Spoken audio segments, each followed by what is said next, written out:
देखिए, पिछले हफ्ते अमेरिकी हमले में हमारे 3 भारतीय नाविकों की जान चली गई। विदेश मंत्रालय ने मार्को रूबियो के सामने विरोध दर्ज कराया, लेकिन उस बातचीत का जो ब्यौरा सामने आया है उसने पूरे देश को सकते में डाल दिया है। पूरा भारत आज एक ही सवाल पूछ रहा है कि आखिर मोदी जी की चुप्पी का मतलब क्या है। विडंबना देखिए कि प्रधानमंत्री के पास डोनाल्ड ट्रंप को भाई कहकर बधाई ट्वीट करने का समय है, लेकिन अपने ही देश के 3 नाविकों की दर्दनाक मौत पर उनके ट्विटर हैंडल से एक शब्द तक नहीं निकला। क्या हमारी विदेश नीति अब सिर्फ बधाई देने तक सीमित रह गई है? अमेरिका ने बेझिझक मान लिया है कि उन्होंने भारतीय जहाजों पर हमला किया क्योंकि उन्हें शंका थी कि वो ईरान का तेल ले जा रहे थे।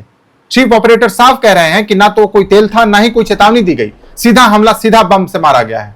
और अमेरिका का अहंकार देखिए कि वो कहते हैं कि हमें नहीं पता, हमें लगा तो हम मार दिया और आगे भी मारेंगे। ये दादागिरी सिर्फ भारत पर ही क्यों?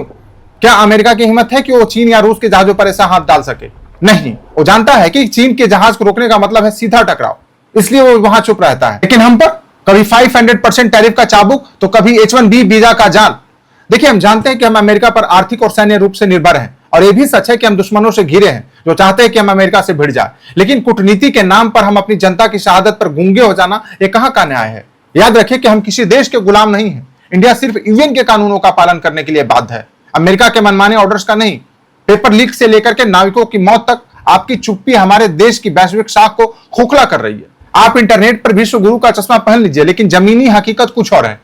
लोग अब रियलिटी देख रहे हैं, और आपकी चुप्पी सिर्फ एक ही संदेश दे रही है कि जनता के हक और सम्मान से ऊपर आपकी इमेज है।